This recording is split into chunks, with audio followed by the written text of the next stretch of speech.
Que tal? Moi boa noite, un saúdo martes. Volvemos onte retomábamos os informativos diarios na televisión local. A partir de agora estaremos cada noite aquí ás 9:30 contándoche a actualidade da nosa vila, onde debemos, dende a televisión da nosa vila. Benvidos e benvidas a un espazo no que comezamos falando da folga de transporte por estrada. Parece que a incidencia non era moita aquí en As Pontes, dado que lamentablemente facemos pouco uso dese transporte porque hai pouca oferta, pero claro, hai un colectivo que está a verse moi afectado. Daba a voz de alarma a Brente, polos rapaces e rapazas que van estudar a Ferrol. A folga no transporte por estrada semella non ter unha incidencia tan grave na nosa localidade como acontece noutras con máis servizos e co transporte escolar funcionando. Pero tras desta apariencia hai un grave problema que ameaza con ir a máis a partir da vindeira semana. De feito, a coordinadora de AMPAS Abrente facía soar a alarma ao trasladar públicamente a preocupación pola situación que están a vivir as familias usuarias do servizo de transporte As Pontes Ferrol, con 32 estudantes que a diario usan o transporte público para desplazarse a diferentes centros de FP na cidade departamental. Nestas últimas semanas, debido ás xornadas de folga e a imposibilidade de prestar o servizo con normalidade en determinados días, este transporte non se puido realizar, xerando un problema grave para as familias e para o alumnado. De feito, en decembro non houbo servizo 4 días lectivos e en xaneiro xa son 6 as xornadas nas que non se contou con transporte a Ferrol por mor da folga do sector en toda a provincia. Dende Abrente apuntan que estes rapaces e rapazas non contan con outro medio de transporte alternativo, polo que sen este servizo non poden asistir con normalidade ás clases. A isto hai que sumar que en algúns centros educativos non se están validando os certificados emitidos pola empresa de transporte, nos que se acredita que o servizo non puido realizarse, o que supón un trastorno engadido. Ante a falla de acordo entre a patronal do sector e sindicatos e sen data para novos encontros ou para poñer punto final a esta folga de autobuses, que podería ser indefinida en do vindeiro luns, dende Abrente xa manifestaron a súa preocupación. Mal entender que as reivindicacións dos traballadores do sector son lícitas, a coordinadora de AMPAS tamén fixo fincapé no impacto negativo que esta folga está a causar nos usuarios e usuarias, non só no ámbito educativo, senón tamén sobre moitas persoas que precisan o transporte no seu día a día para estudar, traballar ou acceder a servizos básicos. Salientan ademais que no caso das Pontes non hai comunicacións alternativas de abondo que permitan dar resposta de forma inmediata a estas incidencias, polo que a falla de transporte está a afectar directamente a familias que dependen deste servizo como opción principal. Por todo isto, en Abrente fixeron un chamamento público para que as partes con capacidade de decisión e mediación traballen con urxencia para acadar un acordo e que deste xeito se atalle que as consecuencias deste paro continúen a recaer sobre o alumnado, as familias e a cidadanía que depende deste servizo. Onte comezamos xa a facernos eco da relevancia das inminentes celebracións vecelladas ao Entroido. Pois no Entroido tamén temos o noso clásico desfile de Entroido e contamos xa coas bases para ese concurso. O Departamento de Cultura abrirá mañá o prazo para anotarse nunha nova edición da cabalgata de disfraces coa que As Pontes pechará o Entroido de 2026. A cita será o día 17 do mes que ven, como sempre, coa Avenida de Montecaxado como punto de partida dende as 5 da tarde e interesantes premios que sumarán máis de 7.200 euros en metálico que oscilan entre os 25 e os 850 euros. Un atractivo para os grupos de adultos e infantís, para os que aposten por un disfraz individual ou para aqueles que prefiran vir en parella ou incluso nunha carroza. O igual que en citas anteriores, tenemos 9 categorías. Así haberá premios para os mellores traxes de meniños, para os pequenos e pequenas que compitan na categoría infantil, tanto a título individual como en parellas ou tríos, para as mellores carrozas, para os grupos de 4 a 10 compoñentes e tamén para os que superen a DCEA, para os centros educativos e tamén para os adultos que compitan de forma individual, en parella ou trío. Como é habitual, a entrega de premios terá lugar ao remate do desfile no patio de Santa María e será un xurado que se encargue de escoller as mellores e máis orixinais propostas en cada unha das categorías. Con respecto á inscripción, abonda con acceder á sede electrónica municipal e ali cubrir o pertinente formulario ou ben pasarse polo rexistro do Concello ata o día 16 de febreiro ás 12 do mediodía como data límite para cumprir con este trámite de xeito presencial. Todas aquelas persoas que desexen consultar as bases do certame, estas xa se atopan na edición de hoxe do Boletín Oficial da Provincia e tamén na web municipal aspontes.org. Tamén se retomaba onte o espazo en familia. Facíase a traverso dunha charla que demostrou, a traverso da asistencia, que efectivamente era moi interesante. Falamos da intelixencia artificial aplicada á educación. Espazo en Familia estreaba as súas charlas abertas de 2026 da man de todo un fenómeno das novas tecnoloxías e que é tan popular como descoñecido. Falamos de inteligencia artificial, un campo da informática que nos sorprende cada día coa súa evolución e capacidade de aprendizaxe e de razonamento como se dun ser humano se tratase. A chegada desta tecnoloxía tan novidosa que evoluciona cada día é protagonista de titulares en prensa moitas veces inquedantes, o que fai necesario que as familias se adapten, coñezan este recurso e estén en alerta para axudar aos máis novos da casa e facer un uso seguro e axeitado da mesma. De aí que Espazo en Familia apostase por esta temática. Para abordar os entresixos da IA, os beneficios e perigos e as pautas máis axeitadas para facer un bo uso desta ferramenta, dende a Concellería de Benestar Social optouse por convidar a doutora en Enxeñería Informática Laura Castro Souto. Unha vintena de persoas entre estudantes e tamén pais e nais asistiron a esta xornada na que tamén profesora da Universidade da Coruña deu conta dos inicios desta tecnoloxía, que male que data de mediados do século pasado e agora nestes últimos 4 anos cando está a sufrir un maior desenvolvemento. En verbas da experta, a inteligencia artificial precisa dun uso responsable e axeitado e é lóxica a inseguridade dos pais e nais á hora de que as crianzas accedan a este tipo de programas. Castro apuntou que a IA conta con moitos beneficios sempre e cando se faga un uso responsable da mesma e que, por exemplo, no campo da ensinanza, permite adaptar os contidos educativos a cada estudante. Iso sí, tamén hai aspectos negativos como as estafas por duplicación de voz, as fake news, a falla de privacidade ou as fotografías alteradas e contra as que tan só se pode loitar cun espírito crítico e cuestionando e contrastando este tipo de contidos. A experta tamén aproveitou para dar unha serie de interesantes consellos para as familias, coa fin de que o uso da inteligencia artificial aporte e non sexa un problema. Neste momento, en 2026, ainda estamos nese discurso no que parece que vai sustituir non sei cantos millóns de traballos, vai revolucionar todos os aspectos da nosa vida, vale, un pouco como, se me permitides, a min lembrame a esta situación. Parece que agora todo imos facer con inteligencia artificial. E primeiro, non todo é... A inteligencia artificial xa sabemos que tivo dos camiños moi distintos e que a día de hoxe, cando falamos de inteligencia artificial, nos referimos só a un deles, pero que tampouco sirve para todo. ¿Vale? Entón, para que nos sirve? Que nos levamos despois deste cataclismo de charla que nos deches aquí, Laura? Bueno, primeiro, vamos como resumir en 3 cousas que eu vos recomendaría, o que eu podo recomendar a calquera. Primeiro, o uso responsable. O sea, de verdade que necesitas? Vale? É o primeiro que temos que pensar, porque ten un custo moi importante. Ten un custo en electricidade, ten un custo en auga, ten un custo...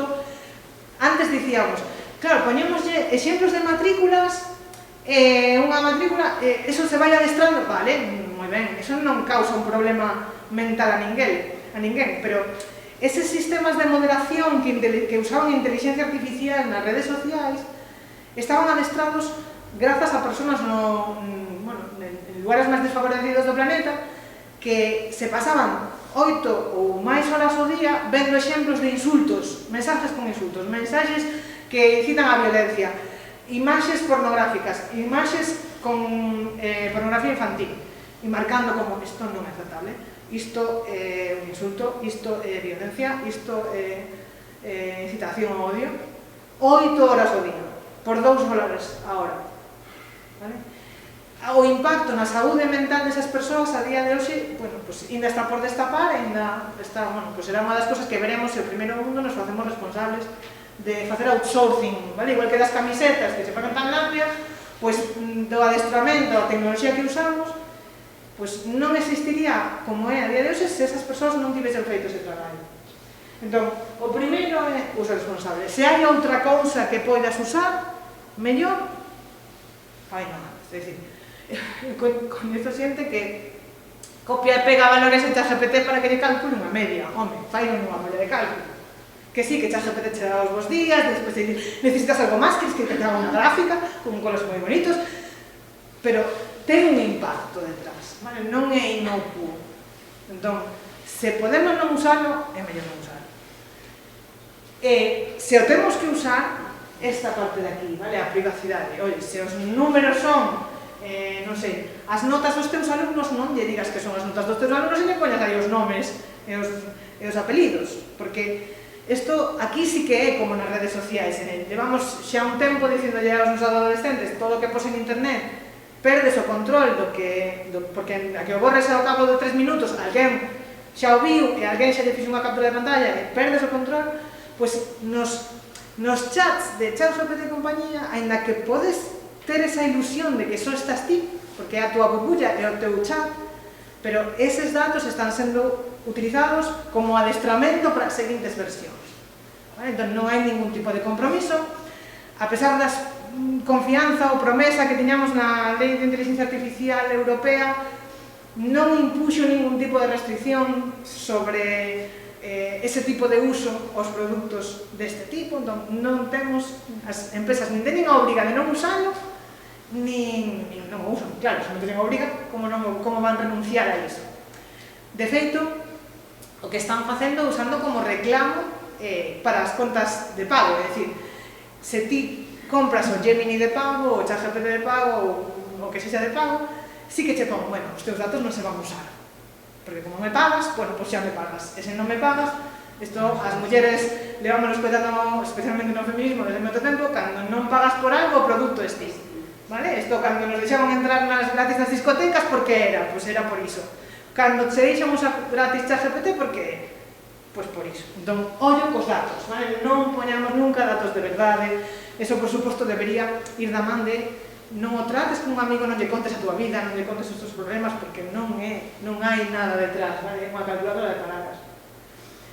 Ahora, se o temos que usar, pois as 3 Cs, vale?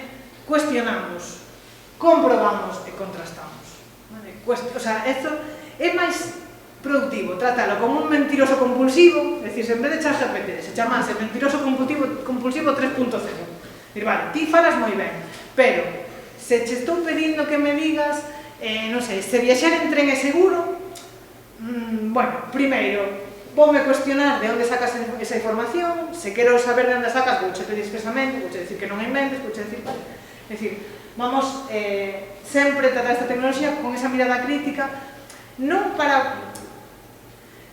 simplemente por cuestións prácticas, vale? Porque o que dicíamos antes, non é que haxa unha xenda de vou-te convencer, non, é simplemente unha calculadora de palabras. Vale. E a última é un pouco relacionada con esa burbulla, vale? Se vamos a usar esta tecnoloxía, ademais de cuestionada, de promover e contrastada, o mellor é non usala de xeito individual.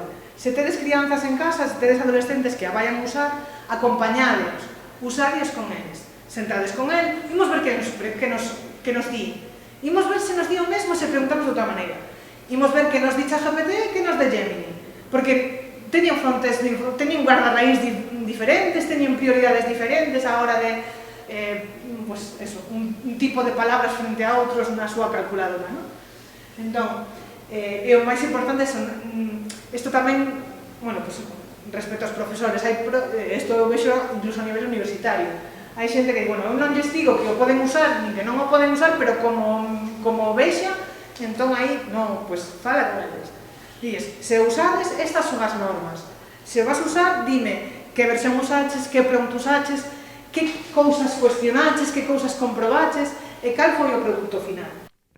Por suposto, durante esta interesante sesión, o público presente deu conta das súas dúbidas e inquedanzas, as que neste caso daba resposta experta.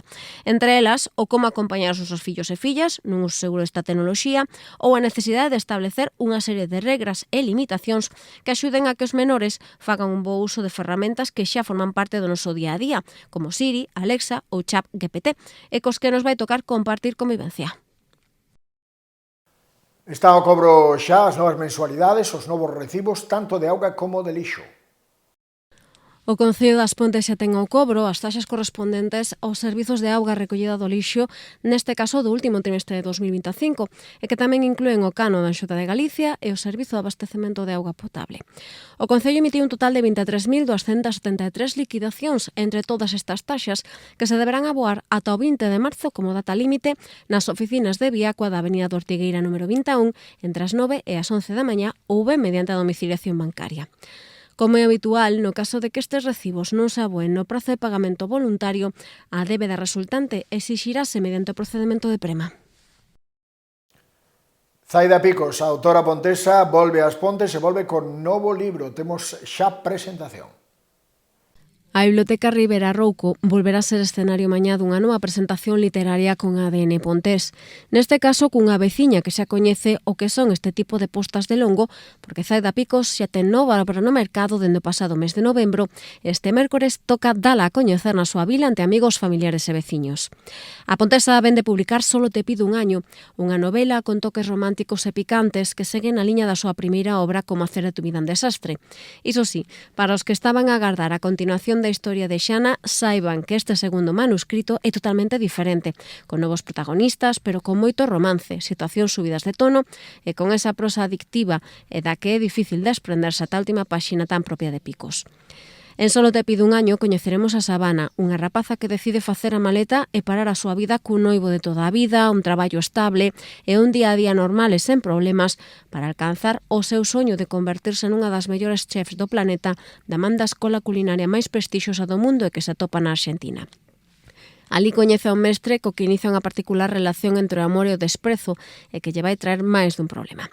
Iso sí, para coñecer como continúa a historia, nada mellor que desfrutar das impresións da súa creadora e que mañá ás 8 estará na Biblioteca Ribera Rouco presentando esta novela. Por suposto, a entrada será libre e tamén se porán á venda exemplares deste traballo que asinará a propia escritora. As Pontes tamén pode aproveitar as vantaxes da oficina Acelera Pyme, pero antes, evidentemente, hai que coñecer en que consiste e o que nos oferta. Iso poderemos sabelo a través dunha iniciativa que parte de Seara. As instalacións de Seara no polígono de Penapurreira acollerán este xoves ás 10 a presentación dunha oficina Acelera Pyme de ITG, un espazo creado para impulsar a digitalización dos negocios locais. Estas novas oficinas constitúen unha iniciativa estratégica orientada a mellorar a competitividade das pequenas e medianas empresas e dos profesionais autónomos da provincia mediante o impulso á transformación digital. A xornada, que terá unha duración de hora e media, está dirixida a persoas vencelladas ao emprendemento, a unha pequena ou mediana empresa e tamén a autónomas, e ten como obxectivo dar a coñecer este tipo de oficinas xa en marcha en todo o país a través de Red.es, unha entidade adscrita ao Ministerio para a Transformación Digital. As persoas participantes nesta xornada de presentación poderán coñecer máis polo miúdo as funcións desta nova oficina de impulso digital, os servizos de asesoramento gratuito que ofrece e as oportunidades de éxito que pode traer consigo a digitalización dun negocio, ademais do proceso a seguir para identificar as necesidades de cada empresa ou as canles a seguir para poder optar a diferentes axudas coas que levar a cabo este proceso co menor custo posible para o pequeno empresario ou para o autónomo. O evento pecharase cun café networking que pode servir tamén para crear sinerxias e conectar con outros profesionais e será de participación libre previa inscripción na web do proxecto acelerapyme.itg.es. Estamos xa a martes, se queres facer previsión para a fin de semana, parece que teremos toda a semana mal tempo, unha boa opción meterse no cine, pois no cine volvemos ter unha estupenda oferta. A Concellería de Cultura volve esta fin de semana a abrir a sala de proxeccións da Casa do Peso e da man da última creación literaria viral de Frida McFadden, que irá da man dunha proposta de animación para o público infantil. E que la asistenta e Pollo Liebre e El secreto de la marmota protagonizan a carteleira da fin de semana do Cine Pontés. A adaptación á gran pantalla da primeira novela da saga do thriller de La Asistenta e que xa leva as súas costas milleiros de espectadores en todo o planeta aterra o sábado ás 7:30 e ás 10 da noite e tamén o domingo ás 10 da noite no Cine das Pontes e con Sydney Sweeney e Amanda Seyfried como protagonistas dun thriller psicolóxico no que coñeceremos os Winchester, unha aparente familia perfecta que decide contratar a unha xove como asistenta. A cousa complícase cando o que parecía un emprego ideal se converte nun pesadelo con mentiras, portas pechadas, segredos moi escuros e unha señora da casa, cada vez en peor situación mental. Quiero que te sientas segura aquí. Sí, claro. Para tu puerta. Eres un ángel. No sé qué haría sin ti, Millie.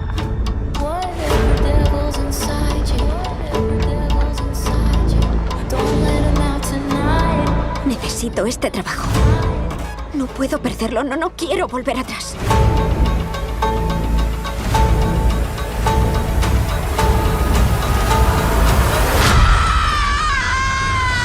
All I'm asking, baby.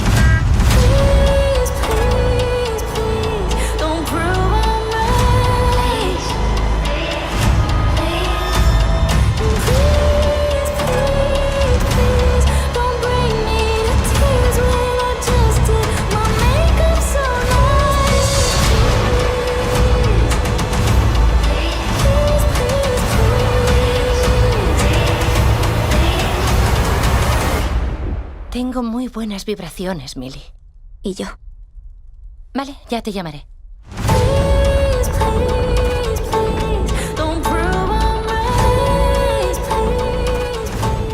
Menos drama teremos na sesión infantil do sábado e o domingo ás 5 da tarde coa segunda aventura de Hooper, o Polo Lebre, neste caso co segredo da marmota, un filme de animación no que un segredo sobre o pasado do protagonista sae á luz e que levará a Hooper e os seus amigos a unha aventura máxica a traverso dunha viaxe polo tempo.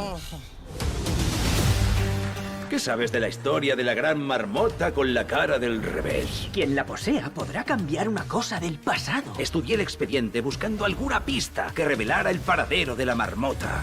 ¿Cuál es tu plan? Encontrar a la marmota para salvar nuestro árbol.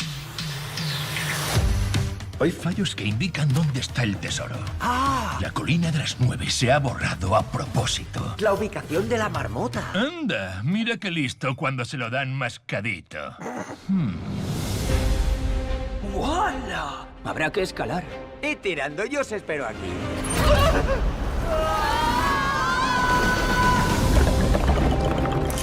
¡Anda! ¡Qué mono! Encontraré a la marmota. ¡Eres la mejor! ¡Bien dicho, jefa! Y dejad de llamarme jefa. Perdona, jefa. Como sempre, as localidades para calquera destas propostas cinematográficas xa están á venda na web aspontes.sacatoentrada.es, aínda que a bilheteira da Casa do Peso abrirá as súas portas 30 minutos denantes de cada proxección para poñer á venda as entradas restantes. E recuperamos un premio que entregaba a Federación Galega de Automobilismo a un clube de As Pontes, a CAP. Foron os mellores organizando probas e así se lle recoñecía. O Automóvil Club As Pontes, a CAP, sumaba a pasada semana novo recoñecemento á súa gran labor na promoción da disciplina do automobilismo, e neste caso da man da propia Federación Autonómica deste deporte. Así, a entidade que preside José Luis Pereira vende a lograr o trofeo ao mellor comité organizador en Galicia dunha proba de slalom, polo seu gran traballo á fronte da cita anual desta modalidade e que o Clube Pontes pon en marcha en xa 6 anos no circuito de velocidade municipal. A escudería das Pontes recibiu o pasado día 17 no Pazo de Deportes Paco Paz de Ourense este prestixioso recoñecemento e que os sitúa como un dos grandes clubes da comunidade galega, un premio que os ponteses compartiron con outras escudeirías como La Lindeza, a Pontenova ou Sampaio, gañadoras nas categorías de karting, rally, rally mix ou rally de montaña. Ademais do Clube Pontés, tamén nesta gala tiveron premio nomes propios como Víctor Senra, que acadaba o seu 9º título consecutivo en rallies, Javier Martínez como mellor piloto do ano en Rally Sprint, Jacobo Senín, gañador do premio mellor piloto de montaña 2025, ou Iván Picallo como mellor piloto na categoría de slalom do pasado exercizo. Ata aquí chegábamos por hoxe, ata aquí este martes. Grazas por a atención prestada. Mañá é mércores, mañá volvemos quedar aquí na televisión local nos informativos diarios. Grazas, deica mañá, boa noite e bo descanso.